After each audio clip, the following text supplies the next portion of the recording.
While I was buying a few things at the harbor, a woman suddenly grabbed me hard and pulled me into a hidden corner. Her eyes filled with tension as she leaned close and whispered, "You need to see this about your husband." Her hands trembled as she opened a video. The man in it was my husband, but the next thing he did made my chest tighten and my whole body turn cold. I could not believe what I was seeing. Then suddenly, all the strange things from before came rushing back into my mind at once. And now I finally had my answer. If you found your way here today, I am more grateful than you know. Tell me in the comments, what city or country are you joining from? I read every single one. One thing worth mentioning. Some elements of this story are fictional included to bring the deeper message to life. Any resemblance to names or locations is coincidental, but the lesson waiting at the end of this story is one I hope stays with you. I still remember the way the light came in that morning. It cut through the salt-fogged windows of my shop in long, pale ribbons, landing on the nets I had hung to dry the night before, on the wooden crates stacked by the door, on the handwritten price board my father had built before I was born. Grimhaven Cove smelled like it always did in early October low-tide diesel from the boats, and something cold pressing in from the Atlantic that made your lungs feel scrubbed clean, whether you wanted them to be or not. I was counting inventory when Garrick came downstairs. "We still need the cake," he said, pulling his jacket off the hook by the door. "I know," I set down my clipboard. "Keaton's turning 26, not 6. He doesn't need a big fuss." "He's still our kid." Garrick zipped his jacket and checked his phone, a quick glance, the kind that looks casual but isn't. "Let's just get the groceries and be back before noon. I want to check on the fleet this afternoon." I grabbed my keys and followed him out. We drove to Henley's Market in the same comfortable quiet that married people mistake for peace. Garrick picked up a case of beer. I picked up sweet potato sourdough, a bunch of sad-looking chrysanthemums that were the best Henley's had to offer in October.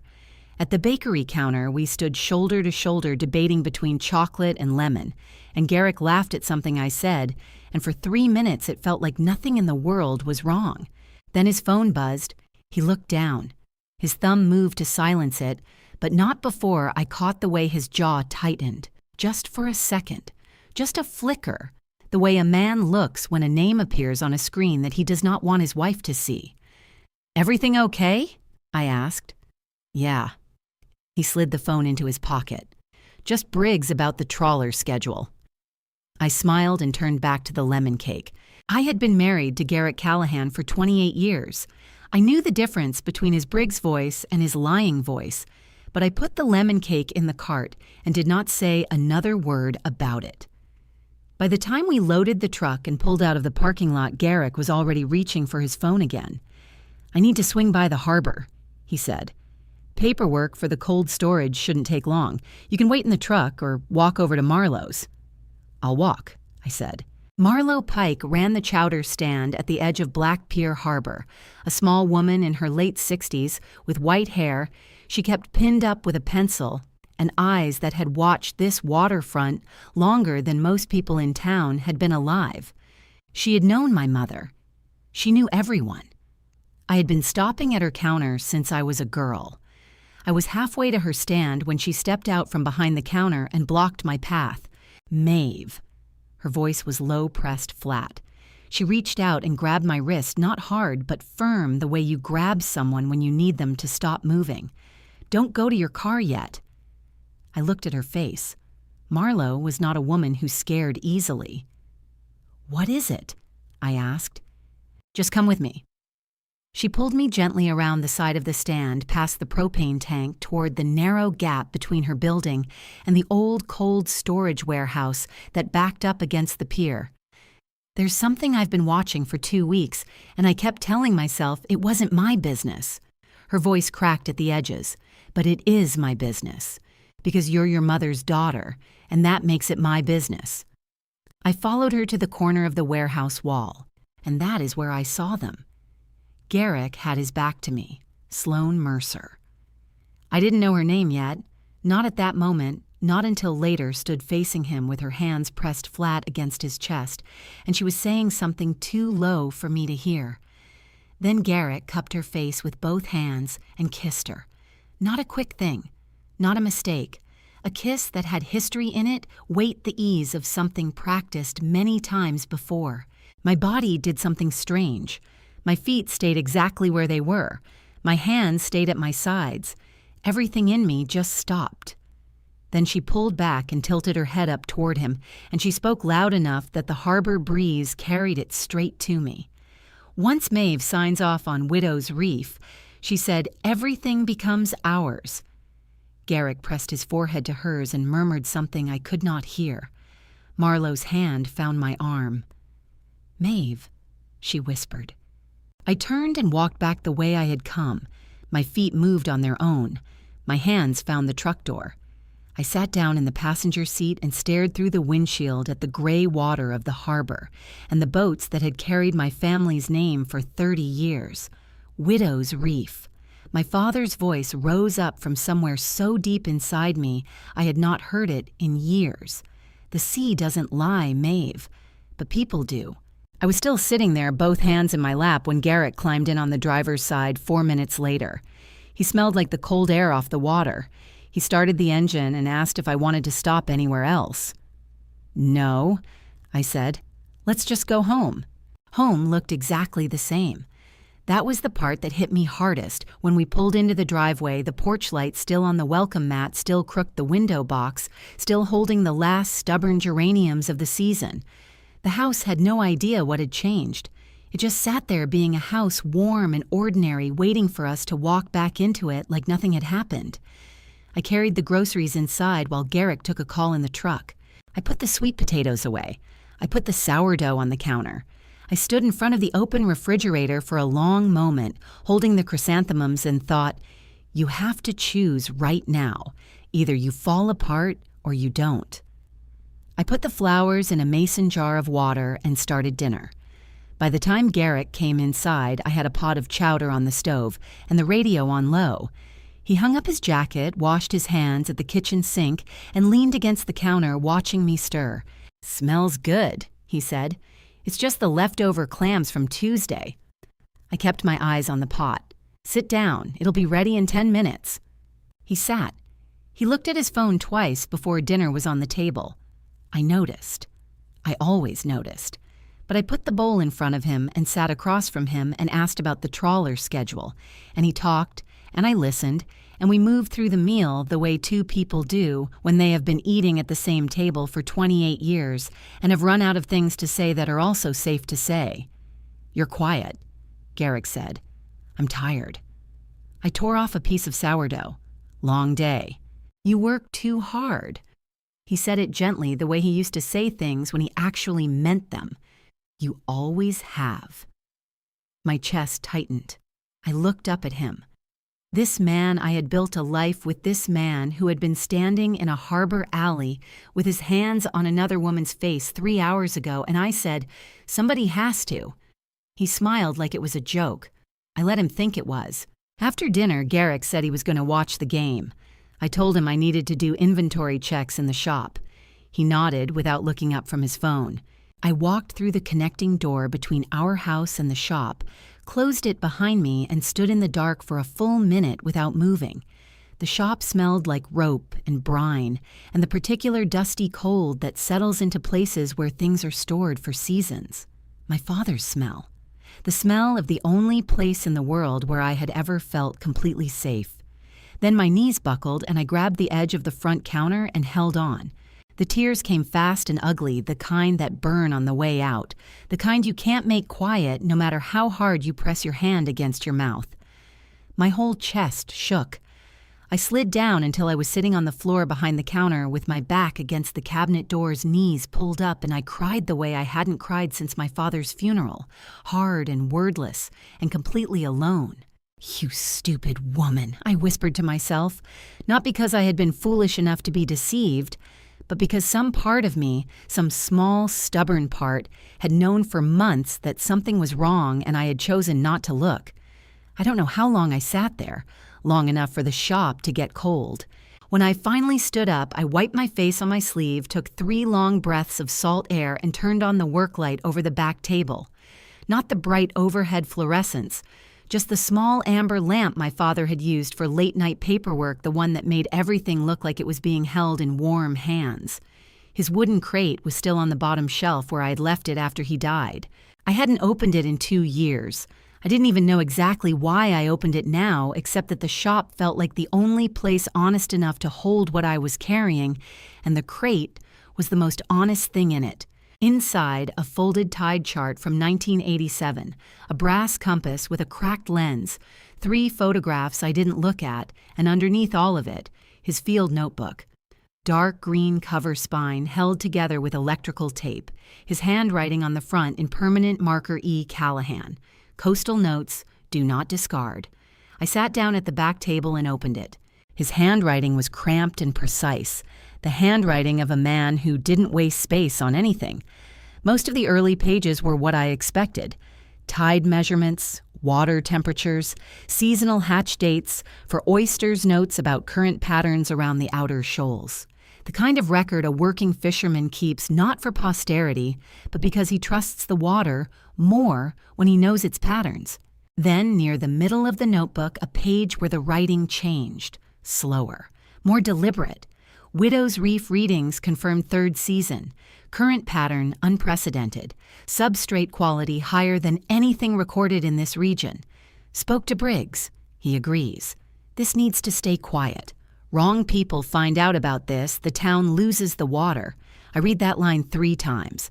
The wrong people find out about this, the town loses the water. My father had written that. He had known something about Widow's Reef that he had kept from everyone, maybe even from me. I closed the notebook carefully, the way you close something that contains more weight than it looks like it should. Outside the shop window, the harbor lights were still on, cold and distant, and somewhere out in the dark, Widow's Reef sat under 30 feet of Atlantic water, keeping it secret the way it always had. I pulled out my own notebook, the small one I kept in my apron pocket for inventory notes, and I wrote down one line, who told Sloan about Widow's Reef. Then I turned off the amber lamp, went back inside, and walked upstairs to bed. Garrick was already asleep. I lay on my side of the mattress and stared at the ceiling and thought about the morning and the harbor, and the way he had pressed his forehead to hers. I thought about the notebook. I thought about the name she had said with his arms around her Widow's Reef, like it was already theirs. And I thought before I do anything else, I need to find out what Marlowe has really seen. The chowder stand opened at 5:30 in the morning, and Marlowe Pike had not missed a single opening in 11 years. I got there at 5:32. She was already behind the counter with a ladle in one hand and a dish towel thrown over her shoulder, and when the little bell above the door rang, she looked up and said, without any surprise at all, "I figured you'd be here before the boats went out." The stand was narrow and warm, smelling of butter and bay leaves, and the particular richness of chowder that had been simmering since before dawn. 2 wooden stools at the counter, a chalkboard menu on the wall, a window that ran the full length of the front and looked directly out over Black Pier Harbor. From that window, you could see every slip, every gangway, every vehicle that came and went along the dock road. Marlowe had built her business in the best possible place for a woman who paid attention. She set a mug of coffee in front of me without asking. "How long have you known?" I asked. Marlowe pressed both hands flat on the counter and looked at me the way my mother used to look at me when she was deciding how much truth I could handle. 2 weeks, she said. Maybe a little more. My stomach dropped. 2 weeks. I didn't know what I was looking at first. Her voice was careful, like she was picking her way across ice. I saw his truck parked down by Slip 14 on a Tuesday evening when the fleet was already in. No reason for him to be down there. Then I saw her, that city woman, the one in the good coat, walking from the direction of the cold storage. I thought maybe she was with the resort people doing a sight walk. But I wrapped both hands around the mug, even though the coffee was too hot to drink. But then I saw it happen a second time, and a third. Marlowe reached under the counter and brought out her phone. She set it face up between us. "I took these 3 days ago. I wasn't trying to spy Maeve. I had my phone out and my hand moved before my brain did." The photographs were clear enough. Garrick's profile. The woman standing close. His hand on her lower back, familiar and possessive, the hand of a man who had touched someone many times before. My throat tightened until it felt like swallowing broken glass. "She's been here before this month," I said. It wasn't a question. 6 weeks at least. Marlo poured herself a coffee and held it without drinking. "She stays at the Harbor View Inn, drives. A black rental always has a leather bag with her, and she's been in and out of Declan Frost's office on Pine Street twice that I know of." "Who is Declan Frost?" "Lawyer. Not local. He set up a temporary office here about 2 months ago. Does work for development companies." She paused. "He had a stack of papers in his window the one time I walked past. Looked like property agreements." The door opened behind me. Cold air rushed in. I heard the shuffle of slow footsteps and the thump of a canvas bag being set down on the stool to my left. Opal Meyer was 79 years old and had sold newspapers, paperback novels, and unsolicited observations from a small kiosk at the edge of the harbor for the past 30 years. She was barely 5 feet tall, wore the same navy windbreaker regardless of weather, and had a memory for license plate numbers and timetables that would have made her an excellent detective if she had not been born in a fishing town where such talents went mostly unappreciated. She settled onto the stool, looked at the two of us, and said to nobody in particular, "That woman in the good coat doesn't come here for the ocean view." I turned to look at her. "What do you mean?" Opal held up one finger toward Marlo, who was already reaching for the coffee pot. "I mean what I said. I've watched people come to this harbor my whole life. Some of them come for the water. Some of them come for the fish. Some of them come because they fell in love with a local." She accepted the mug, wrapped her small spotted hands around it. "That one comes for paper. She had a folder with her both times she went into Frost's office. Same folder. Heavy one. The kind that's full of documents waiting for signatures." My heart started hitting the inside of my chest with the slow, hard rhythm of something that already knew the answer before the question was finished. "Did you see what was on the folder?" I asked. "Didn't need to." Opal sipped her coffee. "But I did happen to see the name on the side tab the second time she came out." She set the mug down. Said Widow's Reef Coastal Acquisition. Big letters. The room tilted slightly. "Opal."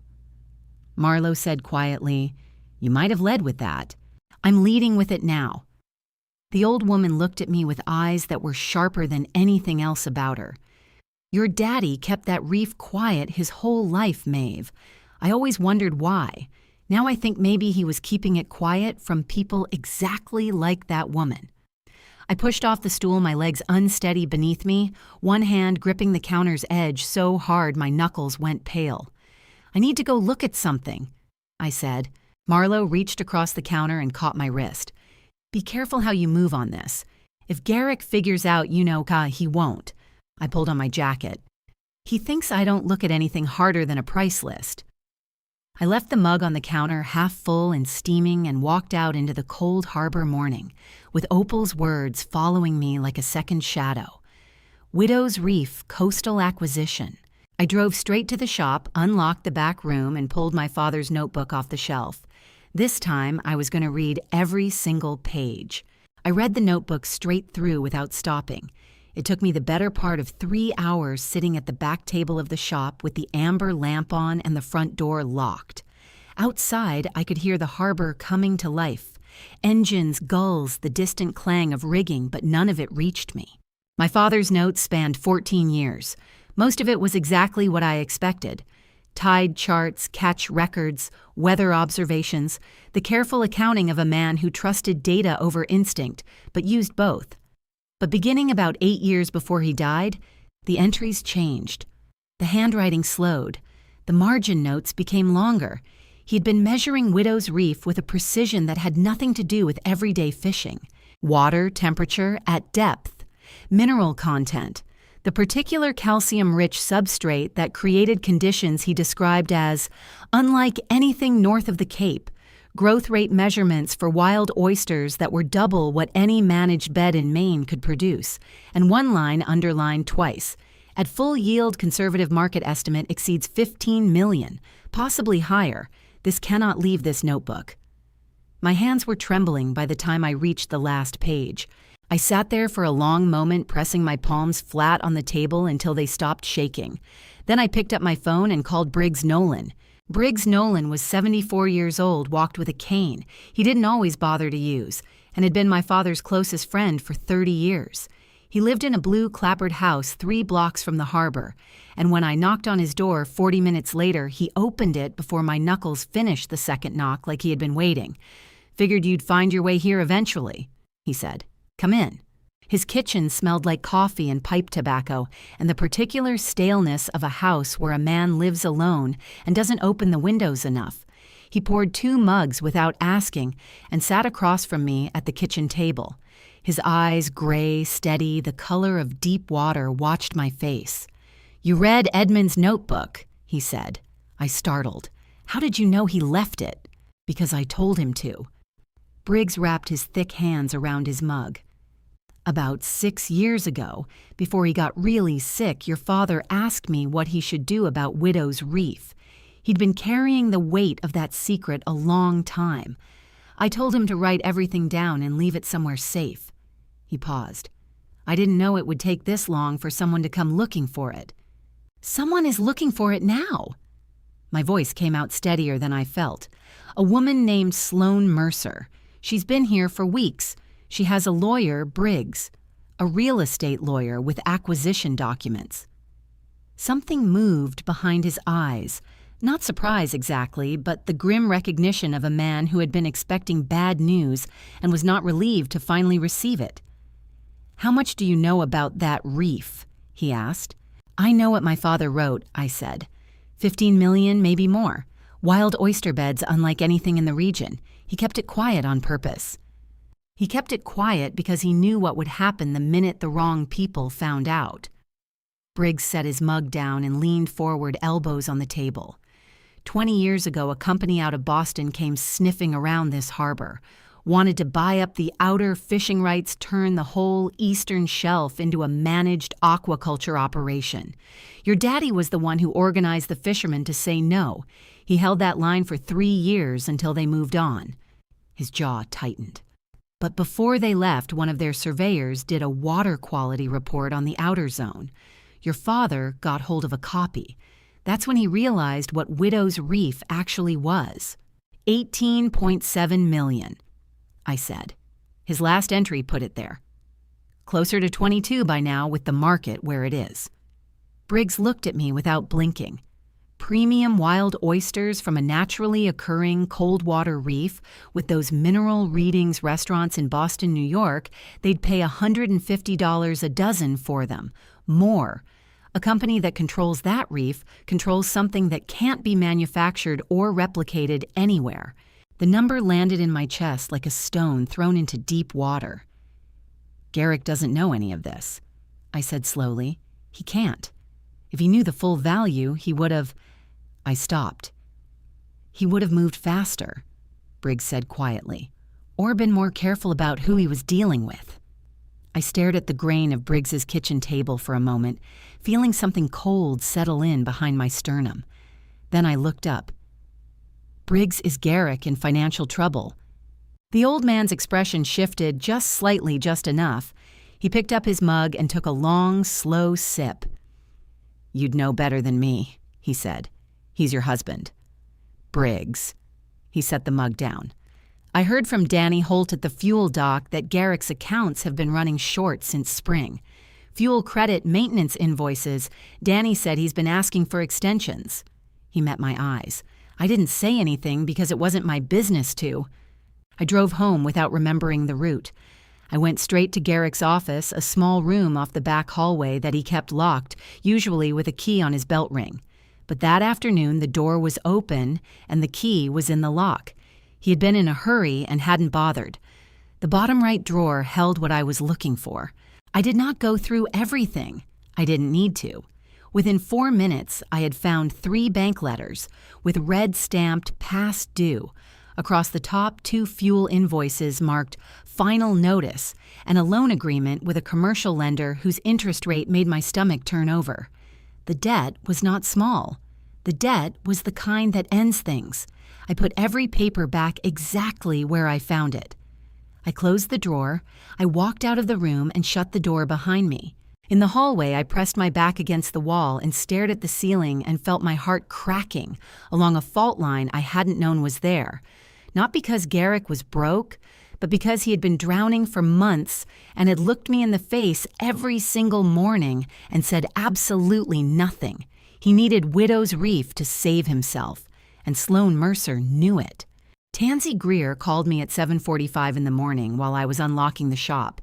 Tansy had been my closest friend since the 7th grade, the kind of woman who ran a coffee counter, remembered everybody's order, and knew things about this town that never made it into any newspaper because nobody thought to write them down.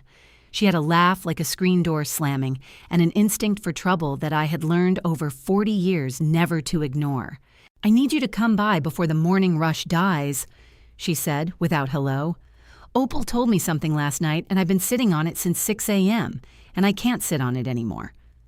I locked the shop back up and walked the 4 blocks to her place. Tansy's coffee counter occupied the front room of a narrow building on Cutter Street, 2 blocks off the harbor. It smelled like dark roast and cinnamon, and the kind of warmth that only comes from a place that has been genuinely lived in.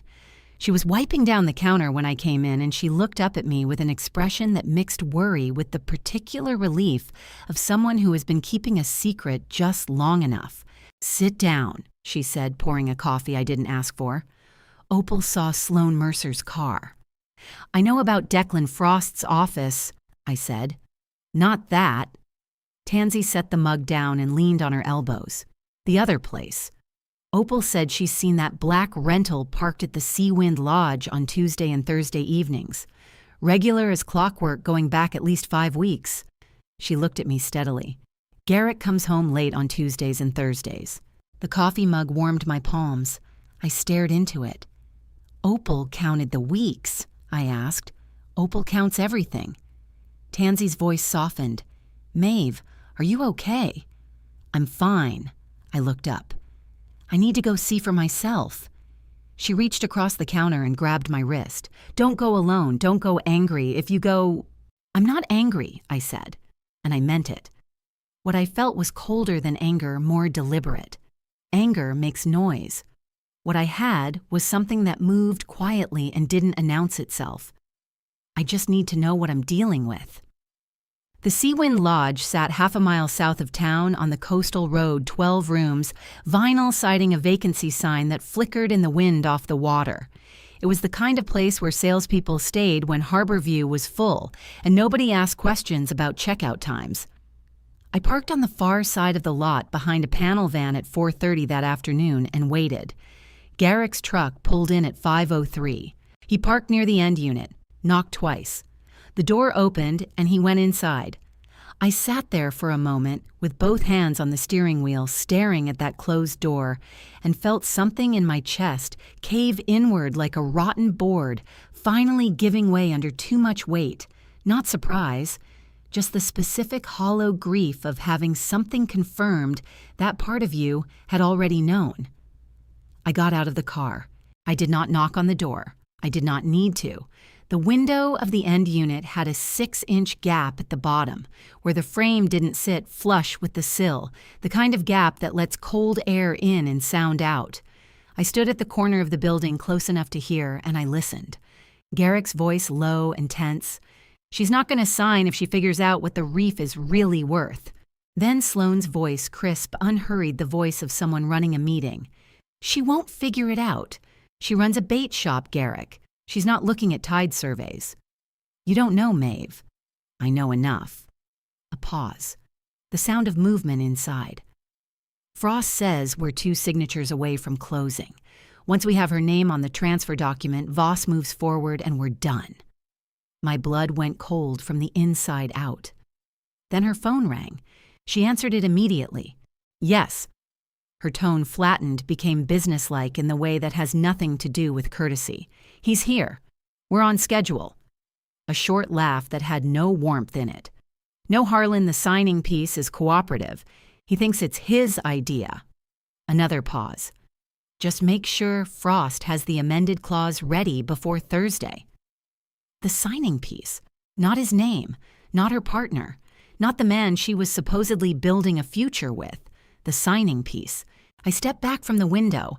My legs carried me to the car with the mechanical steadiness of a person running on nothing but the cold wire of absolute clarity. I sat in the driver's seat. I gripped the steering wheel. I breathed. Every ounce of pity I had been carrying for Garrick, for his debt, for his desperation for the drowning man I had seen in those bank letters, curdled into something harder, because Garrick had thought he was the one making the plan. He had no idea he was the plan. I started the engine and drove back toward town, and the whole way I kept thinking about the way she had said it. Not cruel, not gloating, just flat and efficient, the way you talk about a tool you are using and will set down when you are finished with it. He was going to lose everything, his debt, his dignity, his marriage, his name in this town, and the woman he had traded all of it for had already assigned him a job title. I needed to know who Harlan was, and I needed to know tonight. Tansy had the laptop open on the counter before I even got my jacket off. Voss Development LLC, she said, turning the screen toward me, registered in Delaware operating offices in Boston and Portland. Harlan Voss, founder and CEO. She tapped the screen. Look at the project history. I pulled up a stool and looked. 3 coastal development projects in the past 8 years. 1 in a small harbor town in Oregon. 1 in a fishing community on the Maryland Eastern Shore. 1 in a village on Cape Breton Island in Nova Scotia. Each one started the same way: a resort proposal, a promise of jobs and tourism revenue, a lawyer with temporary local office space, and a stack of property agreements. What happened to the fishing communities? I asked. Tansy's mouth tightened. The Oregon town lost their shellfish harvesting rights within 18 months of signing. The Maryland group tried to fight it in court and ran out of money before they got a ruling. Cape Breton is still in litigation. She looked at me. Maeve, this is what he does. The resort is just the packaging. What he actually wants is the water rights. Voss doesn't walk into a town blind, Tansy said, scrolling further down the page. He hires independent marine surveyors months before his lawyers ever show their faces. He knew what Widow's Reef was worth before anyone here even suspected he existed. My jaw ached from clenching it. I reached up and pressed 2 fingers against the hinge of my jaw until the pain faded. He's coming here, I said. If he's moving toward closing, he'll want to see the site himself. How do you know? Because men like that don't trust other people's eyes. They come and look for themselves before they sign anything big. I closed the laptop. When he shows up, I want to be somewhere I can watch him. He arrived the next morning. I was at Marlowe's counter at 8:15 when the black SUV pulled onto the dock road and parked at the far end of the pier. 2 men got out. One was Declan Frost. I recognized him from the description Marlowe had given me, a lean man in his 40s, with the kind of posture that comes from years of knowing he was the smartest person in most rooms. The other man was taller, broader, wearing a charcoal wool coat that had not been bought in Maine. Harlan Voss moved along the pier the way a man moves when he is calculating the value of everything he looks at. He stopped to talk to 2 fishermen near Slip 7. I watched him shake hands firm, practice the handshake of a man who had taken a class in it. He said something that made both men laugh. Then he looked past them out toward the water, and the smile stayed on his face, but his eyes went somewhere else entirely. Flat and assessing like a surveyor, looking at acreage. Marlowe leaned close to me from behind the counter. He's handsome for a shark, she said very quietly. Most sharks are, I said. Declan Frost had separated from Voss and was making his way toward the harbor master's office with his briefcase. I tracked both of them through the window for another 10 minutes, watching how Voss worked the pier. Genial, easy, never pushy, always moving in the direction of the water. He had done this before. He was very good at it. When they finally climbed back into the SUV and drove off toward town, I put down my coffee and called Briggs. "Did Frost leave you any paperwork?" I asked. "Dropped off a preliminary agreement 2 days ago," Briggs said. "Told me to look it over and not rush. Real friendly about it." "Have you signed anything?" "I haven't signed a grocery receipt without reading it 3 times since 1987, Briggs said. "What do you need?" "I need to borrow it for an hour." Briggs's copy of the preliminary agreement was 42 pages printed on heavy stock with the Voss Development letterhead at the top of every page. I sat at the back table in the shop and read it the way my father had taught me to read. Contracts start with the definitions section, then skip to the appendices, because that is where the real terms live. The main body of the agreement was straightforward. Purchase price closing, timeline zoning contingencies, the language of a standard coastal property transaction, reasonable on its face, almost generous. I turned to Appendix C. It was 4 paragraphs long, written in the kind of dense legal language designed to make your eyes slide past it without stopping. But I stopped. The 3rd paragraph read, "Grantees shall acquire in perpetuity all marine resource extraction, cultivation, and harvesting rights within the designated coastal zone, as defined in Exhibit A, including but not limited to shellfish, finfish, and kelp resources said, rights to transfer with the property and bind all subsequent owners." I read it again, slowly. Then a 3rd time, my finger tracing each word. In plain language, it meant any fisherman who signed this agreement would not just be selling their land. They would be permanently, irrevocably surrendering their right and every future owner's right to harvest anything from the water in that zone. Not for 20 years, not for the life of the resort, forever. The clause would run with the land like a chain. My hands were shaking so hard I had to put the pages down. "You absolute snake." I whispered to no one, to Harlan Voss, who was somewhere across town being charming, at people who had worked this water their whole lives. I called Briggs back. "Don't sign anything," I said, "and call whoever else has a copy. Tell them to wait." "What did you find?" Appendix C. I pressed my hand flat on the pages to stop the trembling. "They're not buying land, Briggs. They're buying the sea, permanently. Every fish, every oyster, every generation of fishermen. After us, it all goes to Voss Development the minute anyone signs this." The silence on Briggs's end lasted exactly 2 seconds before he said, with the controlled fury of a very old man who has been patient his whole life and just reached the end of it, "Those sons of—" "I know," I said. "Don't sign, tell the others, and keep that copy somewhere safe." I hung up and sat for a moment with my hand still flat on Appendix C, the shop quiet around me, the harbor sounds coming in faint through the walls. Then my phone lit up with a text from a number I didn't recognize. "Your oyster batch from Tuesday has been flagged for contamination. Health inspector will contact you in the morning." I stared at the screen. The batch from Tuesday had been pulled from my own beds. The same beds my family had maintained for 31 years without a single contamination citation. They had moved faster than I expected. The health inspector called at 8:07 in the morning. His name was Dale Pruitt, he said, from the Maine Department of Marine Resources, and he would need to conduct an on-site inspection of my oyster beds and cold storage facilities before noon. His voice had the flat, careful tone of a man reading from a script he had been handed by someone else. "Can you tell me who filed the complaint?" I asked. "That information is confidential during the inspection process," he said. "Of course it is," I said. By 9:30, Dale Pruitt had come and gone, taken samples he said would be analyzed within 48 hours, and left me with a temporary hold notice that meant I could not sell from that batch until clearance came through. He was polite.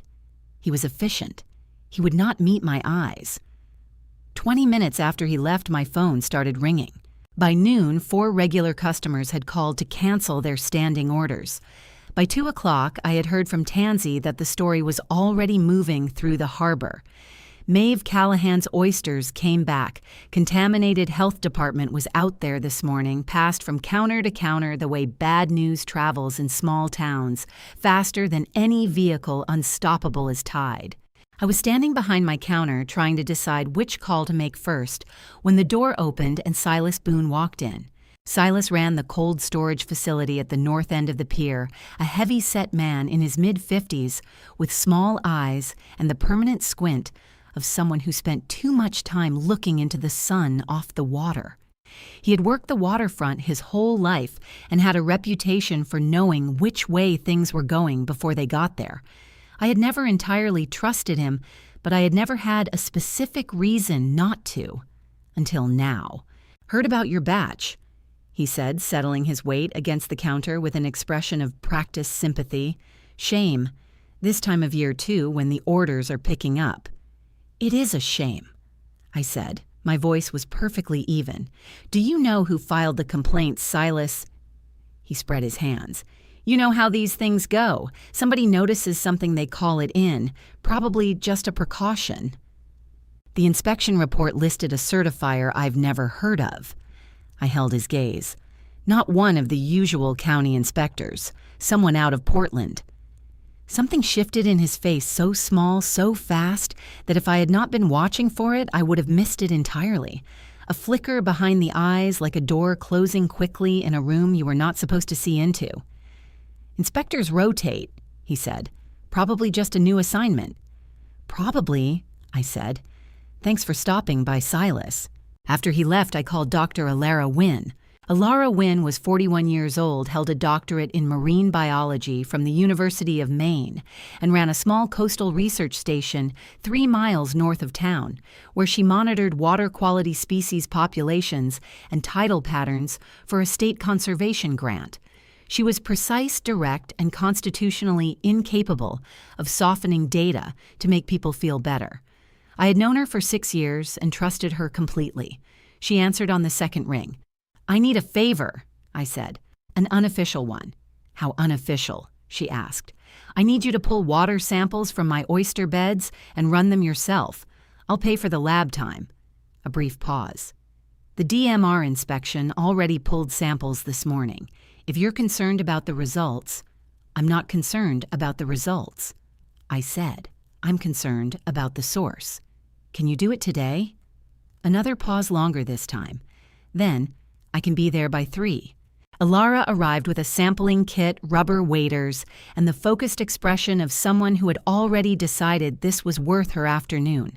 She worked the beds methodically, pulling water from 3 different depths and 2 separate zones, labeling each vial with the precise handwriting of a scientist who understood that documentation was the difference between evidence and opinion. I stood on the dock and watched her and tried not to look like I was falling apart. "Tell me what you're actually looking for," she said without looking up from her kit. "Something that shouldn't be there," I said. She did look up at that. Her eyes, sharp and dark behind her glasses, read my face the way she read water readings looking for anomalies. "Maeve," she said carefully, "if someone introduced a contaminant into your beds deliberately, there would be markers. Chemical signatures that don't match the natural mineral profile of this water zone. I'll know within 24 hours. She snapped the sample case closed. "But if I find what you're suggesting, I might find this becomes a much bigger conversation than oyster certification." "I know," I said.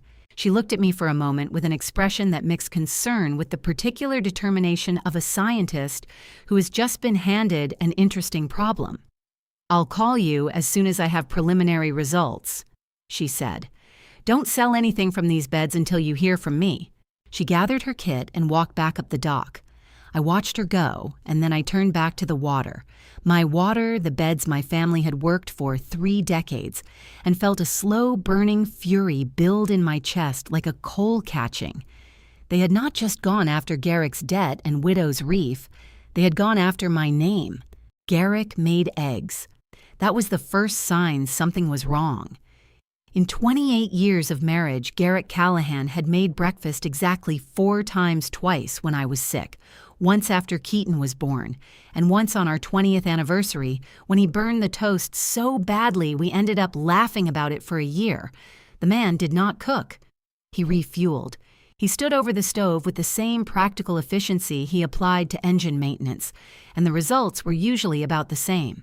But that morning he had the skillet on eggs cracking coffee already poured, and he turned around when I came downstairs with a smile that was warm and careful in equal measure. "Sit down," he said. "You've been running yourself ragged." I sat down. I watched him plate the eggs with more care than the task required, and I thought he heard about the oysters. He knows they hit me, and now he's performing. "Dale Pruitt came by the boat this morning," Garrick said, setting the plate in front of me and settling into the chair across the table. "Said there's been some kind of contamination report on your beds. I didn't know about it until he mentioned it." "He stopped by my shop yesterday," I said. "Temporary hold on the batch. Should be cleared up soon." These things happen. Garrick reached across and touched the back of my hand, brief, familiar, the touch of a man who had done it 10,000 times. "You've been stressed. I've been stressed. I think we've been letting things pile up between us." I turned my hand over and held his for a moment. His palm was warm and rough, and I knew every scar on it, and the knowing made something ache low in my chest in a way I did not have the energy to examine. "What kind of things?" I asked. He exhaled slowly, deliberately, the exhale of a man rehearsing sincerity. "I haven't been present," he said. "The fleet's been a struggle, and I've taken it out on the distance between us. I know that." He looked at me with eyes that were tired and genuine looking, and completely unreadable. "I was thinking we could take the boat out Saturday evening, just the two of us, the way we used to." My fork stopped halfway to my mouth. The way we used to. I thought about the first time we had gone out at night together 26 years ago. I had been 25, and he had been 28, and the harbor had looked like a necklace of lights from the water, and he had told me then that the ocean was the only honest thing he knew. I had believed him. I had built my whole life on believing him. I set my fork down carefully. "That sounds nice," I said. "Let me think about the schedule." His shoulders relaxed by exactly 1 degree. It was the relaxation of a man whose plan had just moved forward. I spent the day in the shop working through the backlog of orders that hadn't been canceled, which was not as many as I would have liked. By late afternoon, the hold notice had cost me 3 more customers and a wholesale account I'd held for 9 years. I was in the back room when I heard Garrick's voice from upstairs. He was on the phone. "The walls in our house are not thick. She's not herself right now," he was saying. "I know it sounds like I'm making excuses for her, but Maeve has been under a lot of pressure and she's been listening to people who don't have the full picture." I moved to the bottom of the stairs and stood very still. Now, the shop stuff is just bad luck, that's all it is. But the people around her, Marlowe Pike, that Greer woman they've been filling her head with, things that aren't... He stopped. "I'm not saying that. I'm saying she's not thinking clearly, and I don't want you coming home to a war zone when it doesn't need to be one." "Keaton," he was talking to our son. A white-hot pressure built behind my eyes. My throat tightened until swallowing felt like pushing something sharp downward. I gripped the stair railing with both hands and held on. "Just stay up in Portland for now." Garrick continued his voice, dropping to something softer, more fatherly. "Let me handle this. Your mother and I need to work through some things without an audience. You understand?" I heard Keaton's voice muffled and questioning through the phone. "I know," Garrick said. "I know. But trust me on this one son. Trust your father." I released the railing and stepped back. Trust your father. He was cutting the rope 1 person at a time. Marlowe dismissed as gossip. Tansy dismissed as a bad influence, and now Keaton, the one person whose arrival might have changed the calculation, was being told to stay away. I went back to the shop and sat at my father's table for a long time, staring at the amber lamp, pressing the anger down until it was small enough to carry without showing. Then I took out my phone and sent a text to Marlowe. "Has anyone been near Garrick's boat? After hours, I need to know if anyone's been on it that shouldn't be." I hit send, set the phone down, face up, and waited. The answer came 11 minutes later. "I took a photo last night. You need to see this." Before I tell you what Finn found on that boat, something nobody in this town knew about something I could barely bring myself to believe until I held the report in my own two hands, dropped the number 9 in the comments right now so I know you are still here with me. And I want to be upfront with you before we go any further. The story ahead contains some details that have been recreated to protect the people involved. If that is not the kind of content you are looking for, this is a perfectly good place to stop no judgment at all. The photo came through at 6:53 in the morning. I was still in bed when my phone lit up. The image was grainy, taken in low light from a distance, but the pier lamps had been enough. A man in dark work clothes crouching at the stern of Garrick's trawler, one hand braced against the hull. The angle of his shoulders, the way he held himself close to the rail and low, was the posture of someone who needed to not be seen. His face was turned just enough toward the light. I sat up in bed, heart knocking hard against my ribs, and enlarged the image with 2 fingers until the man's features filled the screen. I did not know his name yet, but I called Marlo immediately. "Who is that?" I asked the moment she picked up. "His name is Rhett Cutter," she said. "He does odd jobs around the pier rope work. Bilge pump repairs, the kind of work that comes and goes. He drinks too much and he talks too little, which in my experience means he knows things he doesn't want to be asked about." She paused. "I've seen him near Garrick's slip twice this week. Last night I had my phone out when he came back a 3rd time." "What time was that?" 1:15 midnight. I got out of bed and started pulling on my clothes with the phone wedged between my ear and shoulder. "Marlo, don't say anything to anyone yet, not even Tansy." "Maeve." "Please," I said. "I need one more day." Finn Daughtry was 29 years old, lean and dark-haired, with the kind of mechanical intuition that made older fishermen both grateful and slightly resentful. He had grown up in Grimhaven Cove, left for 2 years to work on offshore rigs in the Gulf of Maine, and come back, because as he put it, he missed weather that was cold enough to mean something. He had repaired the hydraulics on my shop's cold storage unit the previous spring, and I had trusted him since the moment he told me exactly what was wrong and exactly what it would cost before he touched a single bolt. I found him at the fuel dock at 7:15, coffee in hand, watching the morning come in off the water. "Finn," I said, "I need a favor that has to stay between us." He looked at me over the rim of his cup. His eyes were calm, the color of winter harbor water. "How quiet does it need to be?" "Very." "Okay," he said without asking for details first. That was the thing about Finn, he led with trust and saved the questions for after. "What do you need?" "I need you to go over Garrick's trawler before he gets to the dock this morning. Engine room, bilge, electrical safety equipment, everything." I kept my voice level. "I want to know if anything has been touched that shouldn't have been." He set his coffee down on the dock piling. Something shifted in his expression. A careful, controlled shift, the look of a man who had just understood that the favor was bigger than it sounded. "You think someone's been on the boat," he said. "I know someone has been on the boat," I said. "I have a photo. I need to know what they did." Finn picked up his toolbox without another word and walked toward slip 14. I waited on the dock for 40 minutes. The morning moved around me, boats going out, gulls working the wake, the clatter of crates being loaded 2 slips down. I stood at the end of the gangway with my hands in my jacket pockets and my eyes on the water and tried to breathe at a normal pace. When Finn came back up the gangway, his face had changed. The calm was still there, but underneath it, something had gone tight and hard, the expression of a young man who had just found something he wished he had not found. "Tell me," I said. He set his toolbox down and looked at me directly. The emergency radio, the one mounted in the wheelhouse, someone opened the casing and cut the internal antenna wire. From the outside, it looks completely fine.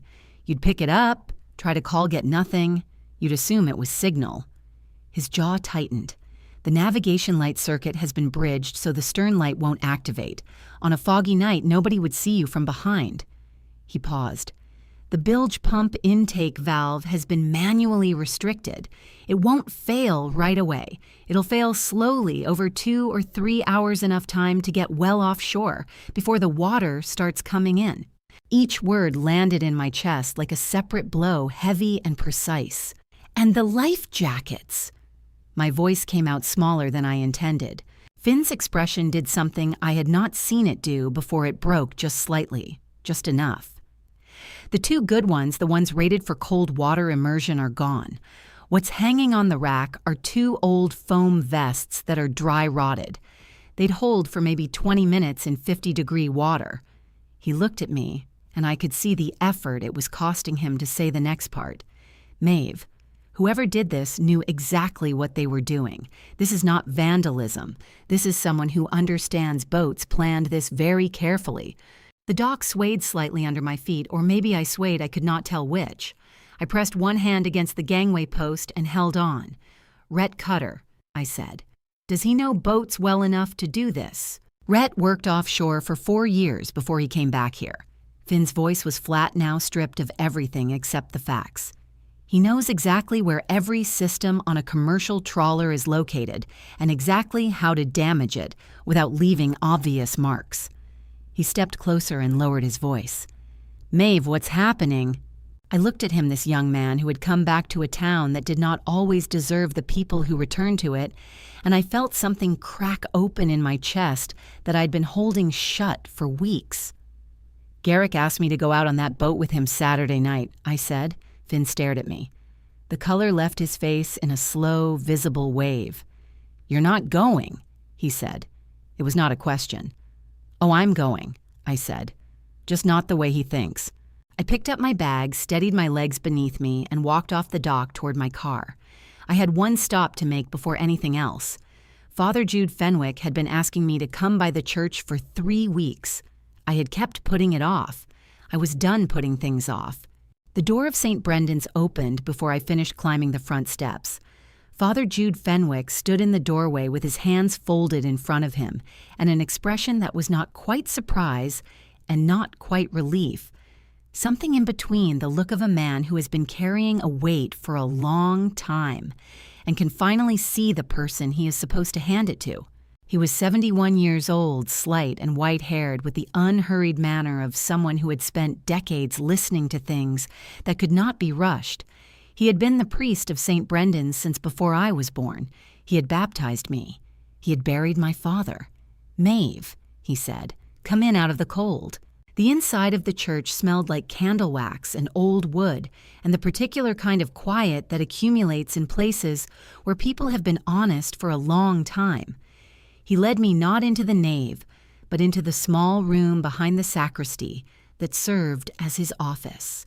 A desk, 2 chairs, a window that looked out over the church garden, bare and brown in the October light. He sat down across from me and reached into the bottom drawer of his desk without preamble. Your father gave me this 7 years ago, he said, setting a manila envelope on the desk between us. It was thick, sealed with 2 rounds of brown packing tape, and my father's handwriting was on the front for Maeve. Not before she needs it. He told me I would know when that time came. He folded his hands on the desk. I want you to know I've been praying on the timing for 3 weeks, since I heard about the Voss development proposal and the trouble with your shop. I stared at the envelope. My father's handwriting.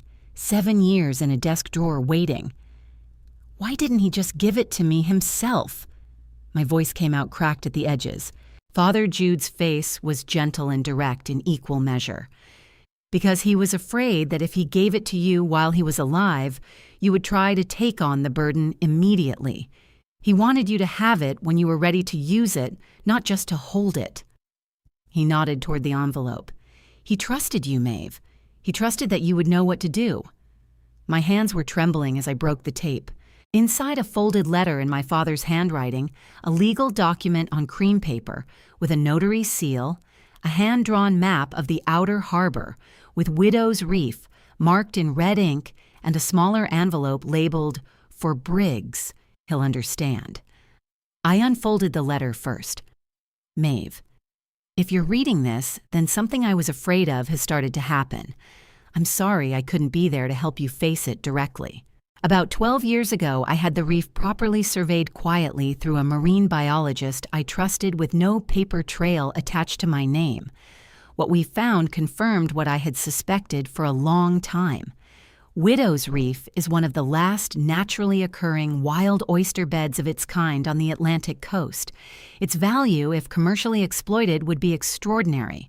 And that value would destroy this town just as surely as a hurricane, because the people who come for that kind of money do not leave anything standing when they go. So I did the only thing I could think of. I put the Reef into a community conservation trust. The trust is registered with the state of Maine. You are the sole trustee. That means Garrick has no legal authority over Widow's Reef, none. He cannot sell it, lease it, or transfer any rights to it without your signature as trustee. There is one more thing you need to know. I added a restriction clause to the trust document. If the sole trustee dies under circumstances that are not clearly natural causes, all transfer and leasing rights are automatically frozen for 7 years. No court can override it during that period. I added this clause because I was afraid one day that someone might decide the simplest way to get past the trustee was to remove the trustee. I hope I was wrong to be afraid of that. I love you. You are stronger than you know. Trust the water, it always tells the truth. Your father, Edmund. I read the letter twice. Then I set it down on Father Jude's desk very carefully, as if it were made of something breakable, and pressed both hands over my face and let the tears come. They came hard and fast and completely without warning, the kind of grief that has been stored up so long it arrives all at once, without mercy. I sat in that chair and cried for my father, for the weight he had carried alone for 12 years, for the envelope he had addressed to me knowing he might never see me open it. Father Jude did not reach for a box of tissues or offer a platitude. He simply sat with me in the quiet of his small office and let the grief be what it was. When I finally pulled my hands away from my face and reached for the legal document, my vision was still blurred, but my hands had stopped shaking. The trust document was exactly what my father's letter described, a properly executed conservation trust, notarized and registered naming me as sole trustee of the Widow's Reef Coastal Heritage Trust. The restriction clause was on page 4, paragraph 7, written in the dense formal language of estate law. I read paragraph 7 3 times, and with each reading, something cold and precise settled into the center of my chest. Sloan Mercer did not know this document existed. Declan Frost, with all his acquisition paperwork and his amended clauses and his smooth hotel lobby manner, did not know this document existed. Harlan Voss, who had built his career on acquiring what other people did not know how to protect, did not know this document existed. They had been maneuvering for months to get my signature on a transfer document, pressuring me through Garrick, through the contamination report, through the steady erosion of my reputation and my customers. And the entire time, the thing they actually needed to defeat was sitting in the bottom drawer of a priest's desk, sealed with brown packing tape, addressed in my dead father's handwriting. I looked up at Father Jude. "He protected all of us," I said. My voice was raw and unsteady, but I did not care. "He did this 12 years ago and he never told anyone." "He told me," Father Jude said quietly. "He said, 'Jude, the reef belongs to the town. I just need to make sure the town doesn't accidentally sell it.'" The old priest's eyes were bright. "Your father was a very practical man." I folded the letter back into the envelope with steady hands.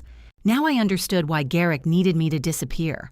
Not because my signature was a formality, because without me, the entire deal was frozen for 7 years, and Sloan and Voss and Declan Frost had no idea that walking away from me was not an option.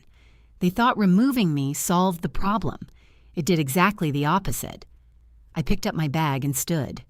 "Father Jude," I said, "I need to borrow your phone. I don't want this call traced to mine." He slid his phone across the desk without a single question. I dialed Sheriff Colby Rains. The Grimhaven Cove Sheriff's Department occupied a converted hardware store on the corner of Mill and Dock Streets, a squat building with a plate glass window that still had the ghost of old lettering across it, the kind of office that looked like it had been temporary for 20 years and simply forgotten to leave. I had been sitting in the waiting area for 11 minutes when the inner door opened. Sheriff Colby Rains was 53 years old, built like someone who had spent decades outdoors with close-cropped gray hair and the unhurried economy of movement that comes from years of making quick decisions look considered. She had been sheriff of Knox County's coastal district for 9 years. I had voted for her twice. I had never had a reason to walk into her office before today. She looked at me for a moment, then held the door open wider. "Come on back," she said. Her office was spare and organized a desk that held nothing unnecessary. 2 chairs, a whiteboard on one wall with case numbers written in a tight hand, a single window overlooking the parking lot. She sat down across from me, folded her hands on the desk, and said, "You called from Jude Fenwick's phone." "I didn't want this call on my records," I said. "Smart." She tilted her head slightly. "Tell me why you're here." I laid everything out on her desk. The photographs from Marlowe. Finn's inspection report, I had asked him to write it up before I left the dock, and he had texted me a detailed summary by the time I reached the church. The trust document from my father's envelope, the preliminary agreement with Appendix C, the email I had photographed on my phone of the water analysis summary Alara had sent me the night before confirming artificial chemical markers in the oyster beds. Opal's account of Sloane's visits to Declan Frost's office. Colby went through each item without speaking. She did not react visibly to any of it, not to the photos of Rhett Cutter on the boat at midnight, not to Finn's description of the sabotaged bilge pump, not even to paragraph 7 of the trust document. She read with the concentrated, neutral expression of someone separating fact from interpretation. When she finished, she looked up. "If I go after Garrick Callahan right now with this," she said, "Sloane Mercer walks. Harlan Voss walks. Declan Frost walks. You understand that?" My stomach nodded. "Why?" "Because what you have on Garrick is strong. What you have connecting him to Sloane and Voss is circumstantial." She tapped Finn's inspection summary. "Rhett Cutter being near the boat is not the same as Rhett Cutter being hired by Sloane Mercer. A good defense attorney dismantles the chain in 20 minutes. She leaned back. "And if Garrick gets pulled in before Sloane knows it's happening, she gets on a plane and we spend 3 years fighting extradition." I stared at her. "So what do you need?" "I need him to talk." Her voice was flat and certain, the voice of someone who has thought this through from multiple directions and arrived at the same answer each time.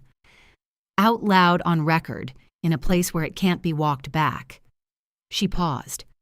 "I've been watching Declan Frost and Silas Boone for 6 weeks, Maeve. I knew something was moving in this town. I just didn't have the center of it until you walked in here." She tapped the trust document. "This is the center. This is why Garrick needs you gone." "He asked me to go out on the boat Saturday night," I said. Something moved behind Colby's eyes, a flash of hard, cold anger that she contained immediately. "And you're considering it?" "I'm going," I said. "The question is how." She studied me for a long moment. I held her gaze and did not look away because I needed her to see that I had already decided, and the only thing she could change was whether I went alone. "You'd need a waterproof recorder," she said finally, "and a secondary signal device, something that transmits your GPS location to a receiver on shore, on a frequency Garrick's radio can't pick up." She drummed 2 fingers on the desk. "I know someone who can get that equipment together by Friday." "And backup?" I asked. "Briggs Nolan's boat can run dark and quiet. He knows those waters better than anyone alive." She paused. "I'll have a department vessel 2 miles offshore. The moment I get clear audio of intent, we move in." My throat tightened. Not from fear, from the particular bone-deep relief of not being alone in this anymore. I pressed my fingers against the edge of her desk to steady them. "Colby," I said, "are you sure you can do this without tipping him off?" She looked at me with eyes that had seen harder things than this and dealt with them cleanly. "I've been doing this job for 9 years without tipping anyone off." She stood up and extended her hand across the desk. "Can you make him talk Maeve out on that water with nothing around you but fog and whatever's left of your marriage?" I shook her hand. Her grip was firm and dry and certain. "He taught me how to read the water," I said. I'll read him the same way." She nodded once and released my hand. I walked out of the sheriff's office into the cold noon light, pulled out my personal phone and called Garrick. He picked up on the second ring. "Saturday," I said, keeping my voice soft and carefully tired, the voice of a woman who had been ground down enough to stop fighting. "Let's go Saturday, just the two of us like you said." The relief in his voice was instantaneous and complete and made my skin crawl from my scalp to my heels. "That's good, Maeve," he said. "That's really good. I'll get everything ready." I said goodbye and hung up. I stood on the sidewalk outside the sheriff's office and breathed the cold salt air and thought, he thinks it's really good. He has no idea what Saturday actually is. Travis Boone showed up at my shop door at 9:40 on a Tuesday night. I knew who he was the moment I opened the door. Silas's younger brother, 10 years the junior, a heavy-set man in his late 40s, with Silas's same small eyes, but without the craftiness behind them. Where Silas always looked like he was calculating something, Travis looked like he was trying to figure out how to undo a calculation that had already gone badly wrong. He was pale and shaking his jacket collar turned up against the November cold, and he had the look of a man who had not slept in several days, hollowed out around the eyes, twitchy at the hands, the particular rawness of someone whose conscience had been eating him alive and had finally won. "Mrs. Callahan," he said, and his voice broke on the second word. "I need to talk to you. I know I got no right to ask you to listen, but I need you to listen anyway." I stepped back and held the door open.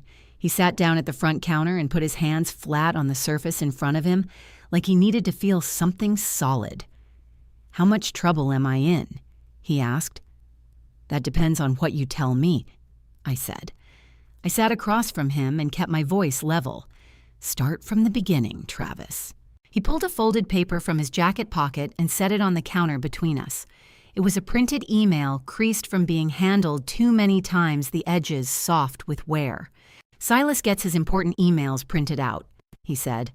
"Old habit, he doesn't trust anything he can't hold in his hand.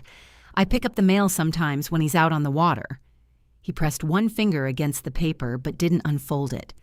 3 weeks before your batch got flagged, I found this in the pile. I read it before I knew what it was. I unfolded it. The email was from an address I didn't recognize, a Gmail account with a string of random numbers, but the content was clear. It confirmed a payment of $2,000 in cash to be left at a specific locker at the Harbor Masters building in exchange for a signed inspection certification on a shellfish batch from a specified date and bed location.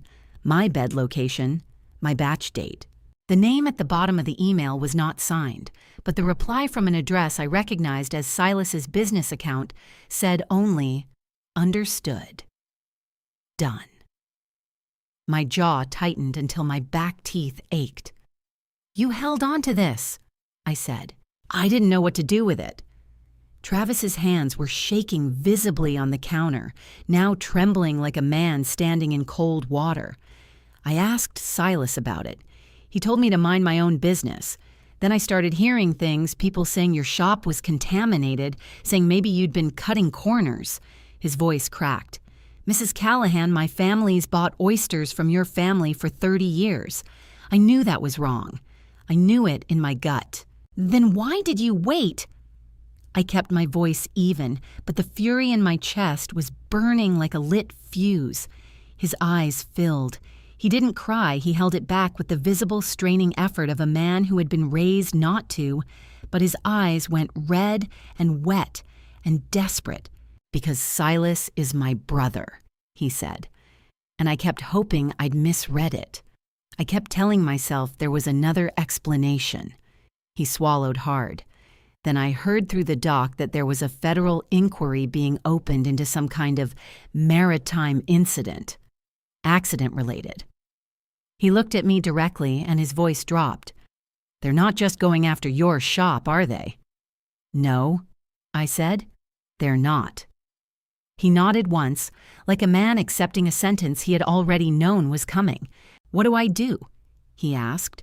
"You give that email to Sheriff Raines," I said. Tomorrow morning. You walk in there yourself with your own attorney if you want one, and you tell her exactly what you told me." I pushed the printed email back across the counter toward him. "You keep that with you tonight. Don't let Silas know you still have it." "Will it keep me out of it?" he asked. "Legally, I mean." "You didn't sign anything, and you didn't take any money," I said. "You came forward voluntarily with evidence. That matters in court, Travis. A great deal." I held his gaze. "But you have to go in the morning, not next week, tomorrow." He folded the email back into his jacket with hands that had steadied slightly, not calm, but resolved the hands of someone who had made a decision and was going to live with it. "Thank you," he said, and the words came out so raw that they cost him something real to say. After he left, I locked the front door and stood for a moment with my hand on the bolt. Then I called Briggs. He arrived 20 minutes later with his coat still half-buttoned, moving faster than a 74-year-old man with a bad hip should reasonably move. I showed him the preliminary agreement Appendix C again this time, alongside the trust document from my father's envelope, laying them side by side on the back table under the amber lamp. Briggs read them both without a word. When he finished, he took off his glasses, set them down on the table, pressed both fists against the wood, and said very quietly, "They were going to take the water from us, every last drop of it, forever." His voice shook with a fury that had nothing to do with rage and everything to do with grief. The grief of an old man who had spent his entire life on this water and was staring at the document that had been designed to end that life without him ever knowing it had happened. "They almost did," I said. "Briggs, I need you on the water Saturday night." He looked up. His eyes were bright and hard and absolutely certain. "Where do you need me?" he asked. "Far enough back that Garrick doesn't see you," I said. "Close enough that you can move fast when Colby gives the signal." He put his glasses back on and straightened up to his full height. "I'll have the engine running by dark," he said. "You just make sure you come home." My throat went tight. I nodded once and looked away before the tears could form. My phone buzzed on the table. A text from a number I knew but had not heard from in 2 weeks. "Mom. I think I need to come home." I stared at Keaton's name on the screen. The tightness in my throat turned into something that pressed behind my eyes and would not stop pressing. I had spent weeks holding myself together through contamination reports and sabotaged boats, and my husband's lies and 3 words from my son nearly broke me completely. I typed back, "Come home, baby. Come home." He was standing at the shop door when I came down at 6 in the morning. Keaton had his father's height and my father's eyes, that particular gray-green that catches light differently depending on what the sea is doing. He was 26 years old, and he looked standing there in the November cold with a backpack on one shoulder and 3 days of stubble on his jaw, exactly like the boy I had once driven to the emergency room at 2 in the morning when he broke his collarbone falling off a dock ladder. Helpless in a way he couldn't hide and trying very hard to hide it anyway. He had driven through the night from Portland. 4 hours on dark highway alone, with whatever his father had told him, and whatever Tansy's photos had shown him, and he had arrived here instead of going to his father's boat. That told me everything I needed to know. I unlocked the door and held it open. "You look terrible," I said. He let out a breath that was almost a laugh, walked inside, and sat down heavily on the stool behind the counter, the same stool he had sat on as a 6-year-old while I sorted bait orders. He dropped his backpack on the floor and rubbed both hands over his face. "Mom." His voice was raw, scraped down to the bone. "What is happening?" I put the coffee on. Then I sat across from him and looked at my son. Really looked at him the way you look at someone when you are trying to memorize them because you are about to tell them something that will change what they see when they look back. "How much did your father tell you?" I asked. "He called me 4 times in the last 3 weeks. Keaton's jaw tightened, a muscle jumping under the skin.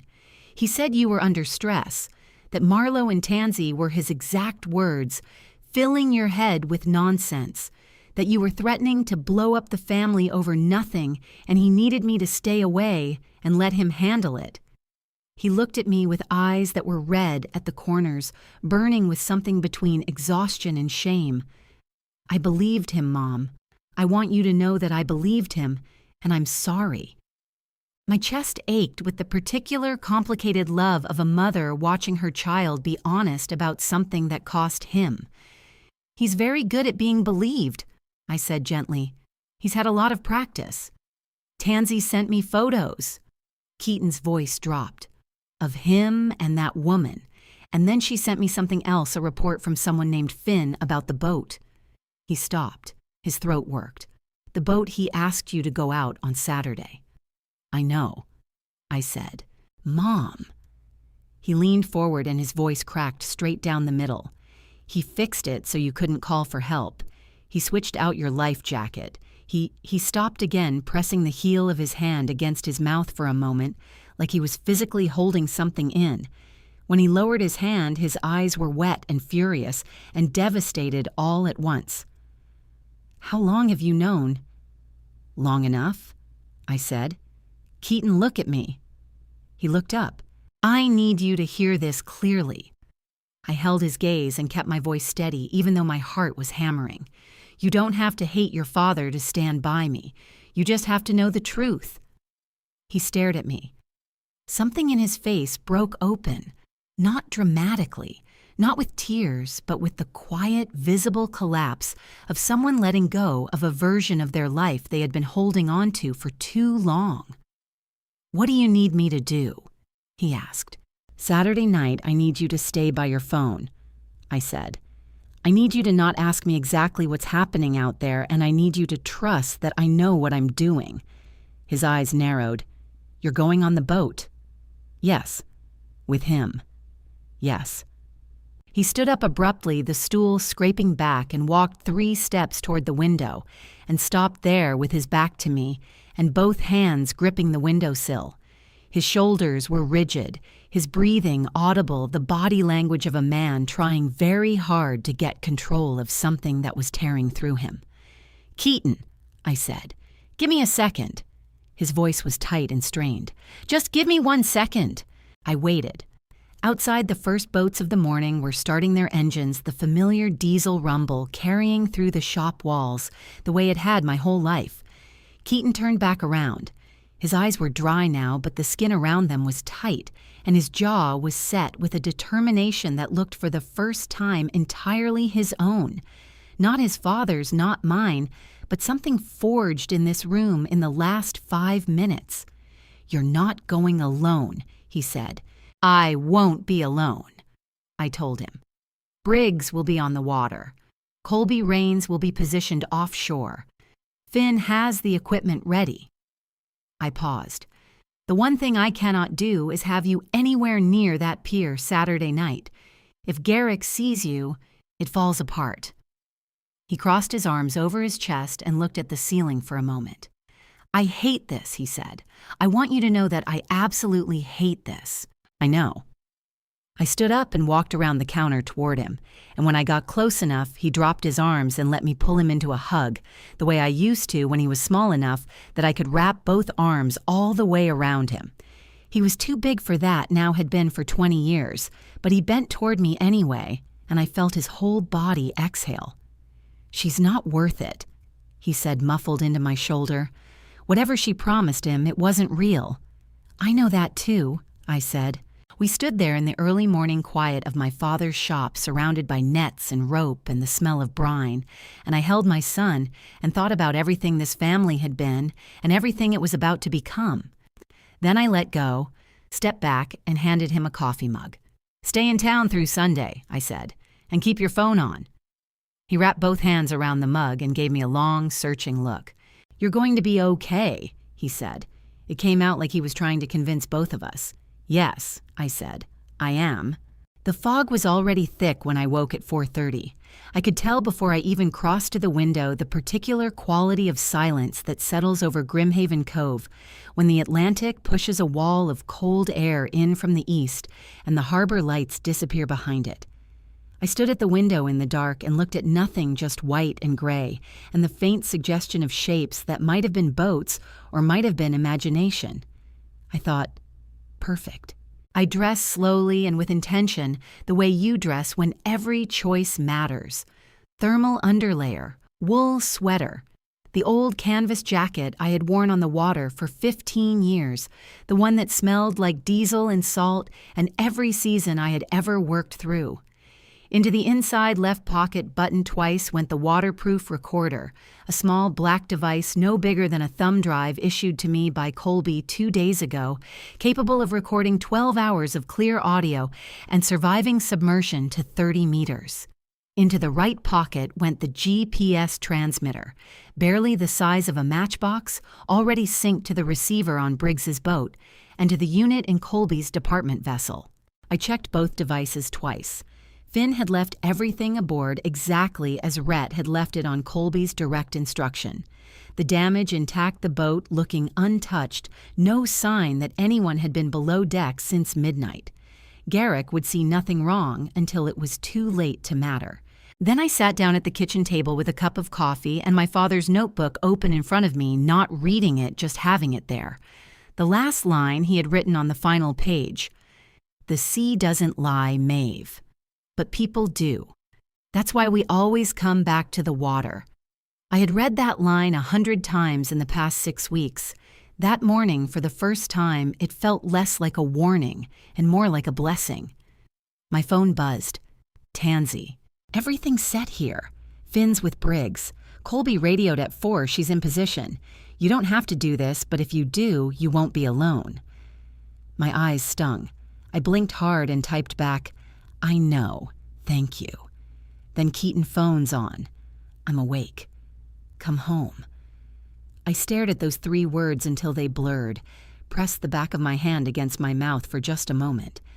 Then I put the phone in my pocket, closed my father's notebook, and walked out of the house. Garrick was already at the slip when I reached the pier at 6:15. He was moving around the deck with the practiced efficiency of a man who had spent his life on boats, and when he looked up and saw me coming down the gangway, something in his face shifted, a flash of something I might once have called relief, and now recognized as the satisfaction of a plan proceeding on schedule. He covered it immediately with a smile. "You came," he said. I said I would. I answered. He had brought a thermos of coffee and 2 tin cups, the same ones we had used on night fishing trips 20 years ago. He poured me one without asking and handed it across. The familiarity of the gesture made something in my chest tighten painfully. This man knew exactly how I liked my coffee, had known for decades, and was using that knowledge now as deliberate, calculated softness. I took the cup and wrapped my hands around it and said nothing. The harbor was nearly invisible in the fog as we pulled away from the slip. The lights of the pier dissolved behind us within 3 minutes, and then there was nothing in any direction except the gray-white wall of November Atlantic air and the low, steady throb of the engine. Garrick opened the throttle, gradually heading south-southeast. I noted the bearing and thought about what lay in that direction. Open water, the outer shoals, the rocky approaches to Widow's Reef. "Remember the summer Keaton was 8, Garrick said, settling into the captain's chair with his cup. "We came out here in the middle of the night to watch the meteor shower. He fell asleep before it started and missed the whole thing."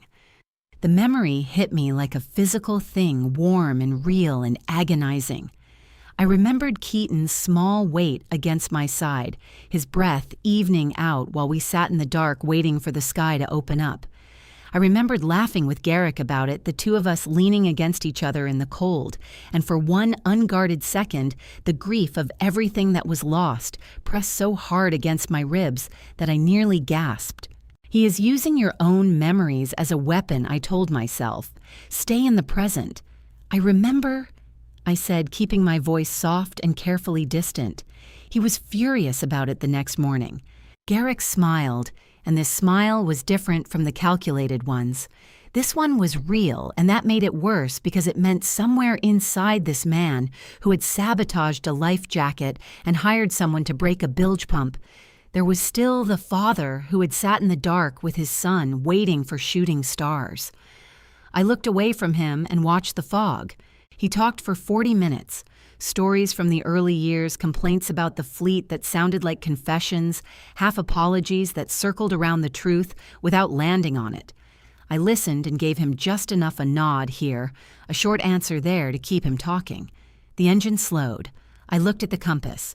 We were well offshore the depth sounder reading 62 feet beneath us, the water a deep opaque black on either side of the hull. Garrick checked his watch the fourth time in the last 20 minutes. Something in the air between us changed. I could feel it the way you feel a weather shift coming in off the water before you can see it, a subtle drop in pressure, a change in how the silence sounded. I set my tin cup down carefully on the bench beside me and turned to face him. "Garrick," I said, "tell me about Sloane." The name landed between us like a stone dropped into still water.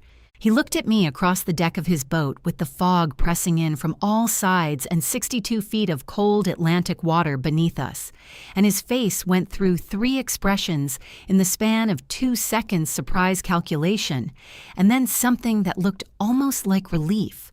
The relief of a man who had been waiting for this moment and was finally terribly ready for it. 3 seconds.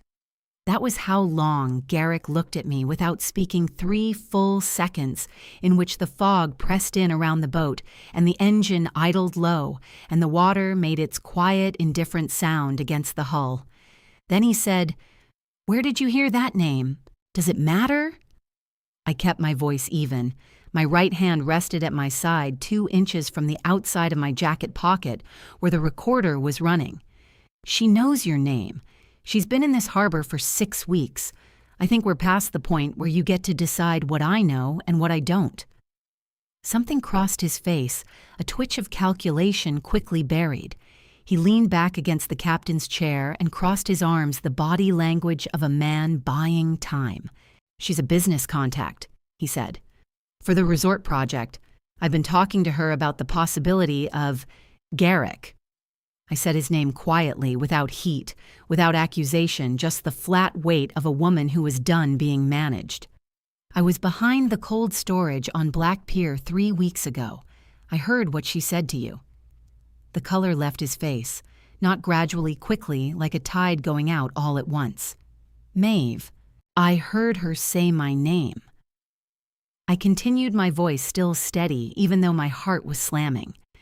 "And I heard her say, Widow's Reef. And after that, I did what I've always done. I paid attention." I took 1 step toward him. "I know about the loan notices in your desk drawer.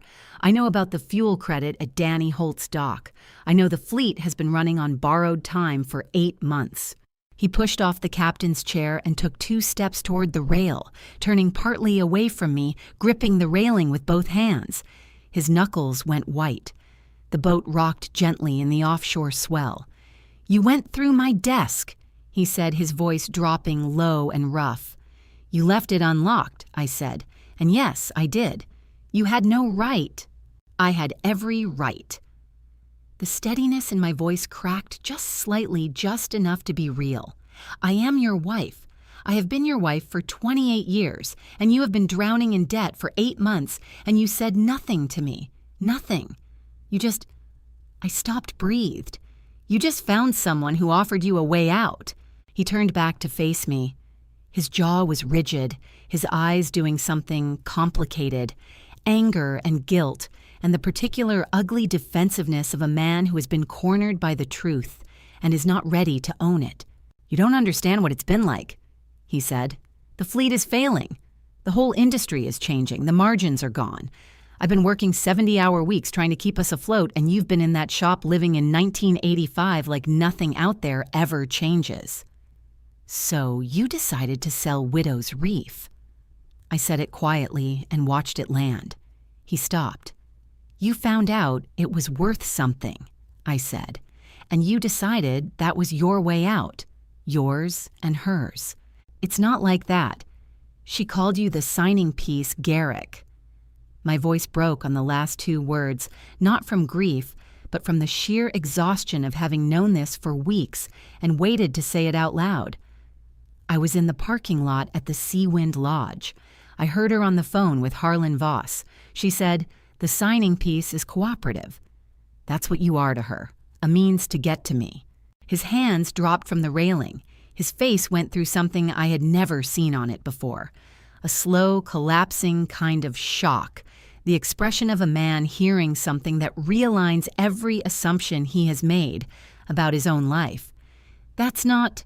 He stopped, started again. You don't know what she... I know she doesn't love you. The words came out of me flat and final and completely without cruelty, because cruelty would have required me to still care about hurting him, and I was somewhere beyond that now. I know the radio on this boat doesn't work because someone cut the antenna wire. I know the stern light won't come on because the circuit's been bridged.